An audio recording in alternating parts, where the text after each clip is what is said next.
चिट्ठियां फिर मुख्यमंत्री निवास पर पहुंची। सरकार की शराब नीति के खिलाफ महिलाओं का आक्रोश लगातार बढ़ता जा रहा है। इसका नजारा फिर देखा गया। एडवोकेट प्रमोद द्विवेदी ने शतक मुहिम चला रखी है। सरकार को चिट्ठी लिखो अभियान चला रखा है। पहले चरण में 84 किलो 500 ग्राम वजन की हजारों चिट्ठियां डाकघर को बड़ी मुश्किल से भिजवाई गई थी। इस बार सबक लेकर सतर्कता रख बिना प्रचार प्रसार 64 किलो की चिट्ठियां 3 किश्तों में भेजी गई। एडवोकेट प्रमोद द्विवेदी ने बताया कि अब देवास शहर में भी लगातार मुहिम चल रही है। द्विवेदी ने स्पष्ट किया है कि महिलाओं के बीच समूह बनाकर बिना शोर शराबे के यह आंदोलन चलाया जा रहा है। यह अभियान स्टिकर, बैनर, पोस्टर लगाकर जन जागृति चलाई जाती है और फिर चिट्ठी लिखवाई जाती है और अब यह मुहिम लगातार देवास जिले में चलाई जाएगी। ब्यूरो चीफ एमएल शाह की रिपोर्ट। तीनों जिलों से अलग अलग और सबसे ज़्यादा चिट्ठी जाएगी उज्जैन की महाकाल बाबा के दरबार से। हमारी पूरी टीम जो अराजनीतिक है वो तैयार हो चुकी है। हम प्रशासनिक अधिकारियों को छलते हुए काम कर रहे हैं। प्रशासनिक अधिकारी नहीं चाहते कि मुख्यमंत्री तक ये बातें पहुंचे, उनकी पोल खुल जाएगी। नीति अधिकारी बनाते हैं, नेता तो देखते हैं उसमें अपना फायदा, सरकार अपना फायदा देखती है। वो उसके नीचे के धरातल को नहीं समझ पाती कि इसके दुष्परिणाम क्या होंगे। 1000 रुपये में आपने लाडली बहना के खाते में दिया, बहना ने उसी दिन जवाब दे दिया कि मैं तो इसके दारू पीऊंगी। जवाब दिया, मीडिया में आया, तो इसके दुष्परिणाम भी तो देखिए। इसलिए जनता को आगे लाया जा रहा है और 1 अगस्त से एक बड़ा माहौल जिसमें कोई नेता नहीं रहेगा, सिर्फ और सिर्फ एक रथ रहेगा। और जिस तरीके से गांधी जी ने आंदोलन चलाया था शराब नीति के खिलाफ, हम किसी भी शराब की दुकान पे नहीं जाएंगे, किसी भी ऐसे स्थान पर नहीं जाएंगे जहाँ न्यूसेंस का मामला बनता हो। हम लोगों के घरों के अंदर और उनके दिलों के अंदर जाएंगे। कहाँ से रथ की शुरुआत होगी? खिलाफ हूँ, शराब बंद नहीं हो सकती। झूठी बात, पिछले दरवाजे से ज़्यादा बिकने लगेगी। सरकार की नीति अच्छी होना चाहिए कि आदमी के अंदर खौफ हो। आपने शराब की दुकान दे दी और आपने कहा कि आपके घर पे 4 बाटल रख सकते हो। अब मैं पुलिस की आंख में धूल झोंकने के लिए हर 1 घंटे बाद 4 बाटल खड़ी कर दूं और बेचता रहूं। तो कानून को एयरपोर्ट पे आपने शराब की दुकान रखी, पिना दी उसने टोपी, गलत तरीके से उसने ठेका लिया, सिद्ध हो गया। अहिल्या माता का की जो प्रतिमा है उसके पास में शराब की दुकान है एयरपोर्ट पे, हरसिद्धि के मंदिर के यहाँ और भी जगह पे। तो ये क्या है?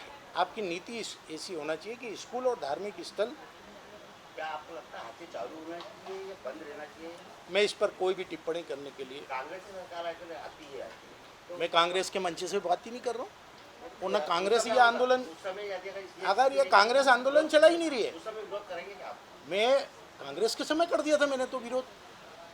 भैया आपने 15 दिन का शेड्यूल बताया है कि 1 अगस्त से 15 अगस्त तक रहेगा, तो मध्य प्रदेश सरकार की शराब नीति में उन्होंने परिवर्तन किया। हम शुरू से लड़ाई लड़ रहे हैं। शिवराज जी कहते हैं कि जनता के अभिमत को मैं स्वीकार करता हूँ। लाडली बहना, उनकी मध्य प्रदेश में सारी बहना है और शराब नीति के खिलाफ सबसे ज़्यादा अगर मुखर कोई है तो बहना है।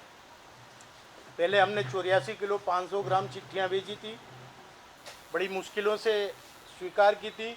अब हमने 47 किलो 500 ग्राम चिट्ठियाँ भेजी हैं और इस प्रकार से स्पीड पोस्ट के माध्यम से भेजी। 3 अलग अलग डाकघरों में, बड़े बड़े डाकघरों में अलग अलग व्यक्तियों के नाम से इस प्रकार से शुल्क चुका करके चिट्ठियां भेजी गई। 47 किलो 500 ग्राम की ये चिट्ठियां थी।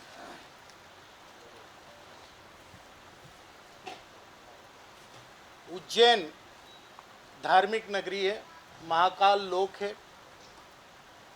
सरकार की नीति है कि हाईवे पर और नेशनल हाईवे पर 500 मीटर की दूरी पर शराब की दुकान खुलेगी। भगवान महाकाल के दरबार को जो सरकार नहीं छोड़ रही है, मक्सी की लाइन से चालू हो जाओ, जाख्या देवगुराड़िया की लाइन से चालू हो जाओ, मांगलिया तलावली चांदा की लाइन से चालू होते हुए जाओ, और इधर आप अरबिंदो के आगे से जाएंगे तो सारे नेशनल हाईवे पर बड़ी बड़ी शराब की दुकानें आपको मिलेगी। जो सरकार खुद की नीति से संदिग्ध हो, उस सरकार के दरबार में आप जनता की बातें कैसे पहुंचा सकते हैं? अगर ये राजनीतिक मंच के माध्यम से हम कोई आयोजन करते तो ये कहा जाता कि विरोधी दल होने के नाते कर रहे हैं, इसलिए हमने आम जनता को इससे जोड़ा। इंदौर में हमारी मुहिम सफल हो गई है। अब चामुंडा माता की नगरी में जा रहे हैं और पश्चात उज्जैन में। आज अहाते बंद है, परंतु सड़क अहाते बन चुके हैं, बगीचे अहाते बन चुके हैं, खेल के मैदान अहाते बन चुके हैं। यानी शिवराज जी ने एक स्थान से अहाता छोड़ा और दूसरी जगह सार्वजनिक सड़कों को, बगीचों को, लोगों के घरों के सामने अहाते खोल दिए। शराब माफियाओं के साथ पुलिस का किस प्रकार का गठजोड़ है कि अहाते बंद होने के बाद किसी भी शराब दुकान को बंद किया गया है कि आपके यहाँ गलत ढंग से लोग बाहर ही बैठ करके शराब पी रहे हैं? हुआ? एक भी कार्रवाई नहीं। पब संस्कृति का विरोध करने वाली भारतीय जनता पार्टी के वरिष्ठ नेतागण सामने क्यों नहीं आते हैं? नशाखोरी के खिलाफ सामने क्यों नहीं आते हैं? वास्तविकता में अगर देखा जाए तो आज कल भी गांधी नगर में महिलाओं ने शराब की दुकान का विरोध किया। लोगों के अंदर आक्रोश है, परंतु इस आक्रोश को प्लेटफॉर्म चाहिए। और मैं अफसोस के साथ कह रहा हूं, जब सबसे पहले मध्य प्रदेश में शराब नीति में परिवर्तन करते हुए 11 बजे की जगह 11:30 बजे शराब की दुकानों को खोलने का समय दिया गया था, मैं ही अदालत के अंदर पहुंचा था। अदालत के अंदर जिस दिन फैसला हुआ, अदालत ने यह कहा था कि अगर प्रशासनिक न्यूसेंस क्रिएट होता है या आम जनता के शांति में खलल पैदा होता है तो आप इसी आधार पर न्यायालय में वापस आ जाना। रात को ही सेना ने हमला कर दिया था, विजयनगर चौकी पे हुआ था, और फिर मैं दूसरे दिन कोर्ट पहुंचा था। अब बजरंग दल और पुलिस प्रशासन के बीच में जो ये नूरा कुश्ती हुई है, ये इस बात की अभिव्यक्ति है कि जो आवाज़ उस अदालत के कक्ष में मैंने दी थी, वो आवाज़ अब जनता की आवाज़ बन चुकी है। 1 अगस्त 2023 से 15 दिन तक लगातार मैं इंदौर, उज्जैन और देवास के गांव-गांव में घूमूंगा। और ये शराब की नीति जनता की नीति नहीं है, जनता इसके खिलाफ है। ये आवाज़ उठेगी हर गांव और कोने से। चिट्ठियां अब इन जगहों से आप लोगों को ले जा करके दिखाई जाएगी कि जनता किस तरीके से लिख रही है, किस तरीके से विरोध में उतर रही है। पिछली बार की तुलना में इस बार भी ज़्यादा